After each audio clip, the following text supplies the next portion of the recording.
Hello YouTube. This week I've got the keys to a 2018 Kia Stinger GT Limited. Let's take a look.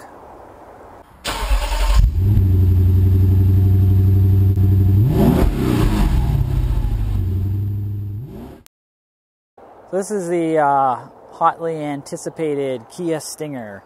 Mine has stung a ton of bugs. As you can see here, I've hit a lot of bugs on the highway. I've driven it quite a bit this week, kind of get a feel of the car, and it's an interesting car. It looks really good. A lot of people looking at this car, and they think it looks pretty darn hot. It's got a 3.3 liter twin turbo V6. There's some, I guess, misinformation out there. People think that this car's got like 400 or 500 horsepower. It's only 365 horsepower. Does have 372 pound-feet of torque. It's not a slow car. They rate the 0 to 60 at 4.4 seconds, so that's pretty quick. It's got Brembo brakes front and rear, as you can see here. So it's got these big brakes, and they do work well. We'll go over that in a bit. It's a good-looking car. The fake vents in the front I'm not a huge fan of, but the back kind of looks like a Jag, and I've had other people, at least that's what I think, and other people have said the same. It kind of looks like a Jag from the back. Now this one's all-wheel drive. In Canada, you cannot get the rear-wheel drive version that you can get in the U.S. So in the U.S., the car starts at $31,000 U.S. for a rear-wheel drive model. In Canada, it starts at $44,000. You get the all-wheel drive, and then the limited is $52,000. So this one's $52,000. It looks really great. I didn't even know until I picked up this car that this was a hatchback. I actually thought it was a trunk. It doesn't look like it from the design point of view, but when you open it up, you see that you got a nice big hatchback here. It's not very deep because you've got your spare and all your tools kind of down here. But it does come with, at least this one came with a cargo net, so I'm not sure if it comes with it or not though. But yeah, so it's not very deep. We try to put some flowers in here. So you can see here, it's only about, I don't know, 14, 16 inches deep. It's very long though. And the seats fold, and then you can pop this off, of course, if you need to, and then you get a little bit more depth, right? So you take this off, and then get in here somehow, and then close this. Well, you can't close it. You have to close it with the button. That kind of annoyed me, actually. It won't. You can pull it down, but you really need a lot of force to pull it down. So now you've got quite a bit up to here, right? You've got like 2 feet or whatever. So if you take that off, then you've got more space. And then the seats fold as well. So you've got a 60-40 split seat there if you need that. So there is quite a bit of room for this type of car. And they kind of compare it to the Audi A5, or some are saying A7, and the BMW 6 Series, which are quite a bit more expensive than this car. But this has a similar style, I guess, to it. So let's pop in the back here. We'll flip that seat back up. You can see here it's somewhat flat, and then kind of rises up here. There's not a ton of room in the back, as you would expect. It's kind of a coupe slash sedan. It's a big car though. This one's got the Napa leather seats, so it's got the upgraded leather seats. You've got a center armrest with some cup holders in it. And you've got some vents here. You don't have climate control in the back, but what you do have is you can kind of adjust the heat and, the air temperature a little bit, so you don't boil or freeze back here. You've also got a 12 volt and a USB charging port as well. A couple of nets. This is the license plate bracket. The front license plate's not on there right now. There's actually quite a bit of leg room back here. It's the headroom that's lacking. So I'm not very tall, and my head is almost touching. I've got that much room, so about 1.5 inches, maybe 2 inches of space between my head and the ceiling. But lots of leg room. This one also has these nice Harman Kardon speakers. You can see here, they look really cool. And this aluminum kind of trim and all this leather, and it's got heated seats as well, 3-position heated seats in the rear for the outboard seats. So I mean, there's a ton of features. So features are what you're after. Kia does deliver that. I'm going to mention this hump here. It is all-wheel drive, as I mentioned, or you're going to get a rear-wheel drive, but you're still going to have this hump here. So that middle seat is pretty tough to sit on, so you kind of like sit up there or put your legs on the side. It does have a sunroof, which I should open. So you've got to turn it on. So there we go. Turn that on. One touch and you've got this kind of slides. You can't slide this manually, so you've got to use that electric to slide that. I'm not a huge fan of that because it's another thing to break, I guess. Front here, I think it looks pretty good. You can see those pedals down there, nice aluminum pedals, even aluminum dead pedal. And you know, you've got some buttons here for your heated seats and cooled seats, which are probably easier for me to show you from here. So let's go over that. Heated steering wheel, you've got your, this is the engine shut off. So this is when you come to a stop, the engine will shut off and then restart automatically. So it's that you can turn on and off here, and you got heated and cooled seats, so you can go heated or you can go cooled, and you got 3 positions for that for both sides. So there's your heated 3 positions and your cooled 3 positions. And your traction control, driving mode, and auto hold for the parking brake, and then your parking brake. And then we'll go over that when I get up to the front there. So let's go up front and go over all the features this car does have. So right up front here, let's go over a few simple things first. The gear shifter, hate it. And I'm going to tell you why. It's almost like a normal one. Down for drive, up for reverse, but it's not manual. It's it's digitally controlled, which I'm okay with that. What I'm not okay with is this park button. Why can't I just go up again to go to park? Like, that's ridiculous. So you're like, you get someplace, you do this, and then you're, oh right, I gotta hit park. If you shut off the car, it will go into park. So I guess you don't really have to. It's just somewhat annoying. If you're driving it all the time, I guess you'll get used to it. Something to get used to. But anyways, that kind of annoys me. Cup holders are good. Center armrest here, not very deep, but there's some storage in there. And you've got a little bit of storage here. This is kind of nice. You've got this hidden kind of storage cabinet with a 12-volt plug in there, USB auxiliary, and the QI charger. So if you throw your phone here, which I can do here, you just toss your phone in there, and the QI comes up. There you go. So my phone's charging now. So that's kind of cool, and you can hide that away. I do like that. Auto climate control, dual zone, of course. And then you've got your buttons here for your climate, and you can also control stuff in this in the screen up here. So if we go, and we'll go to radio, and if this has got Sirius XM radio as well. And if there's a home button here, so there's a, where's the home button? There's star, nav. There is no home button. I thought there was a home button on here. I guess you have to hit the screen for that.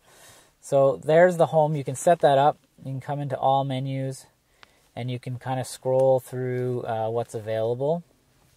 So there is Android Auto or Apple CarPlay available. You have to plug your phone in for that. And then you've got navigation as well in here, and there's hot buttons for that. So there's a hot button for the map and a hot button for nav, and then you can add it in your destination. And there's a hot button for setup. So it is, I like having these hard buttons because sometimes you can't find stuff in the screen. This is just a lot faster. You hit this button, you're right there. So you're in setup, you can go into your sound setup, and you can adjust your tone if you want, or whatever you want to do. And there's a star button. So the star is set to the clock right now, but you can set that star button under the setup to whatever you want it to be. So here it is, custom button. And right now it's display on and off, actually. So you can set that to go home or right to your phone or whatever you want it to do. So that's kind of nice. I do like that feature. Quick button pressed there. These vents kind of move all over, turn. Very easy to adjust the airflow for yourself or your passenger. It's like super quick to adjust. So I do like these air vents. Let's look at what do we have on the other side here. So we've got a blind spot indicator You can turn that on and off. You got your lane departure assist. You can turn that on and off, pop the trunk, pop the gas thing there, and this is just your typical fuse panel in there. On the left-hand side here, you've got your auto down, auto up windows. So auto down, auto up, auto down, auto up on the other side as well. 2 seat positions. Wish they would have put 3, but 2 is okay for me. Some people would need more than 2. This is your dash brightness over on the left here, so up or down, so that's really easy to use as well. In here, in your main gauge cluster, lots of information available. So fuel economy, as you can see, not doing so great. Mostly highway driving, averaging 10.2 liters per 100 kilometers. A little bit disappointed in that. It's a small V6, 3.3 liter, but it's got a lot of power because of the turbos, and you're kind of always using them, I guess. So here's an accumulated average of 10.5. So 10.2 is actually from, I believe, yeah, so that's from when I filled up with fuel. And then 10.5 is since I picked up the car, which was 385 kilometers ago. And 10.8 is since, I don't know, maybe that was my last trip. Yeah, that makes sense. My last trip was 75 kilometers or so, and averaged, and that was more city driving, so averaged a little bit more. So you can have a speedometer in here, and you can have your different drive mode view. So the drive mode select is this guy here. You just turn that, so we can pick Sport, and there's a Custom, Comfort, Eco, and Smart. And for the most of the part, I've been driving in Comfort. I actually drove in Eco quite a bit too. Eco is perfectly fine. A lot of cars you drive in Eco, and the throttle pedal is just like so annoying because you have to press it so hard. But I found in this car, Eco was perfectly fine. Sport mode, of course, will hold the gears, and you get kind of a sportier drive out of it, and you get a little bit more power. What else here? So we've got a ton of stuff in here, as I said. You've got your navigation, you've got, tire pressure display, different systems you can look at in here, and you've got a ton of settings, sound, convenience, servicing, like everything is kind of in here. And then there's a lap timer, and there's a lap timer in there, and G-force meter as well. The lap timer is weird. So you hit, okay, well, I'm going to reset that. You'll see it says 0. And then you press the button. Okay, my lap started. Good. And then I get to the end of the lap. I press the button and it says, okay, it was 4-second lap, right? And then I press the button again and it says I did a 10-second lap. And I'm like, what? So you have to subtract those. So I don't quite understand that. Why didn't it just subtract and then keep the timer going, or reset the time each time I hit it? I don't quite understand. See, now it's a 23-second lap timer, and then you have to hold it, which will then stop it, and then start it again. Yeah, so I don't get it. Anyways, that's something they could have thought a little bit better about. G-force here, which really is a gimmick. You do have oil temp gauge, torque split boost.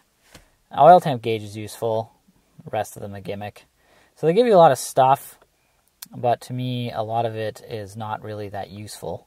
You got your speedometer over here on the right, fuel gauge, and then a temp gauge and a tach.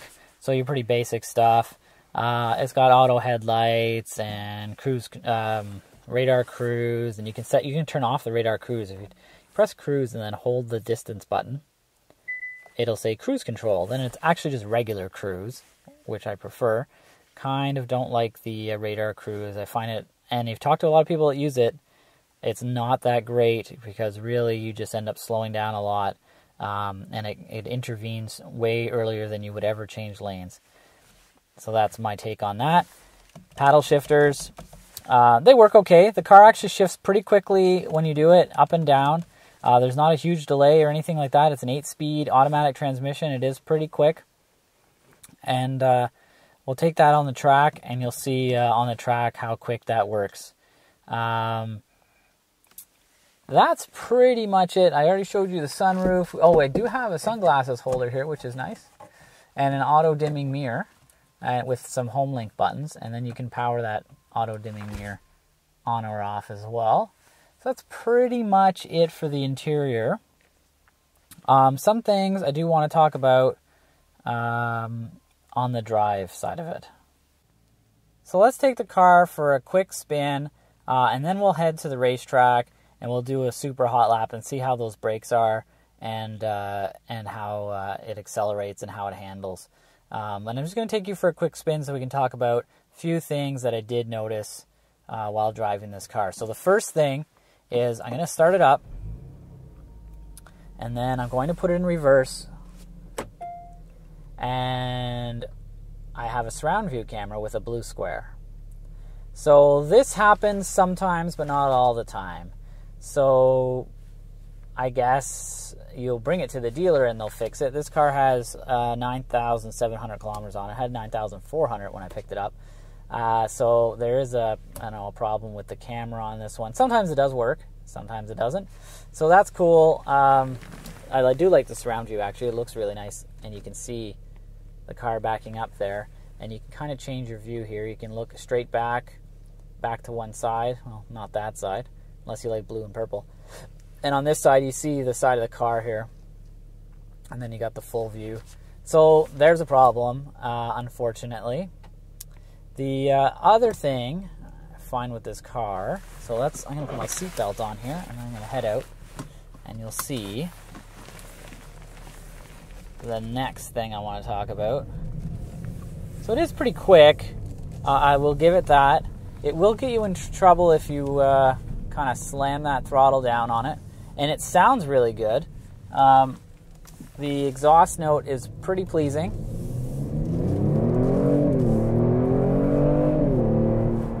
See, as you can see, that's pretty darn quick. That was 100 kilometers an hour in, well, apparently 4 seconds, maybe less. That was pretty sweet. It will push your head back pretty hard. But the other thing, so we'll get on the highway. Well, actually, I don't even need to get on the highway. When you get up to about 80 kilometers an hour, there's this weird buffeting sound. I'm going to put this into comfort mode. And so you know when you roll down your windows, let's say you roll down your back window in your car and drive along, and you get this whoop, whoop, whoop sound that just like bangs into your head and you can't stand it. Well, this car seems to do it all the time. Not all the time at lower speeds, but when you get on the highway, you'll hear it, and I don't think the camera will pick it up or my audio equipment will pick it up. It's too low of a frequency, but it's something that you hear. Now, over the week, I've kind of gotten used to it. It's either gotten better and it's gone away, or it's only when there's certain wind conditions, or I've gotten used to it, and I don't hear it as much, but it's not tire noise for sure, because it doesn't change its frequency with speed. It just kind of just woo, woo, woo, woo, woo all the time. And wow, it doesn't give me a headache, but you got to crank the radio up to kind of get away from it. The turning radius on the car, not the greatest. It's a little bit tight. Not tight, I guess. Long turning radius. If you try to make a U-turn or turn into a parking space, you might find yourself not making it. It drives. Besides that, though, it's super fast. That's what's getting everybody, right? It's super fast, and it looks sharp, and the suspension's really nice, and I can hear that whooping sound right now driving me crazy already, and I'm only going 70. It drives really nice. Suspension's really great. The brakes are way more than you'll ever need on the street. We'll do a lap in a minute on the racetrack, and you'll see how great those brakes are. So let's cut to that. So I'm going to head out onto the track here at Calabogie Motorsports Park, put it in sport mode, and then we can paddle shift here.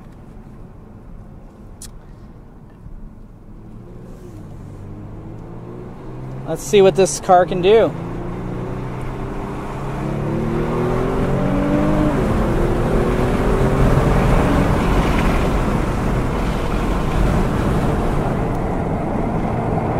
Get a good run off the straight here.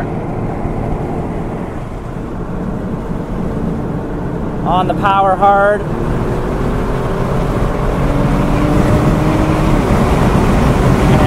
lap timer as we cross the line.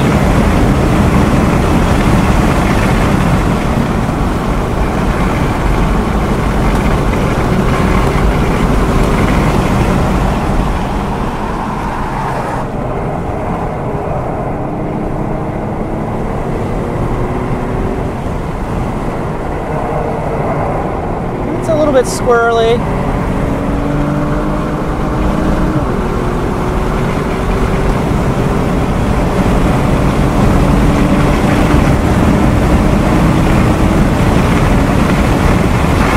Well, 195 in the braking zone. Trust the brakes, they're really, really good. In these tighter corners, the car definitely feels heavy though.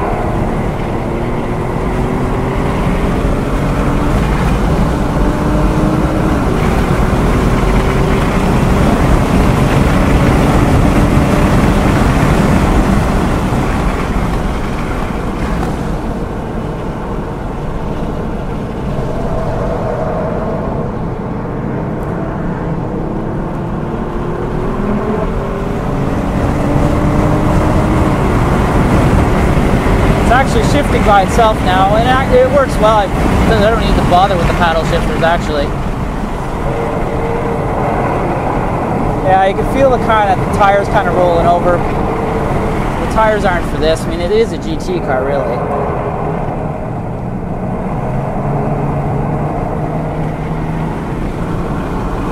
There's a ton of torque though.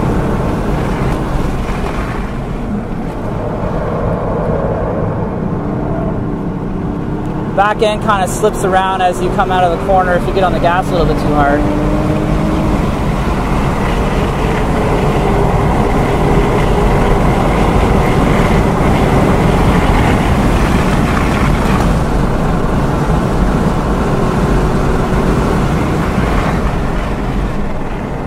Brakes are still good.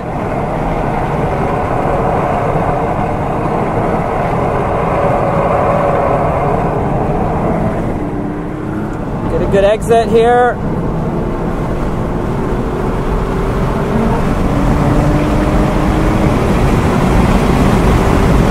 And across the line.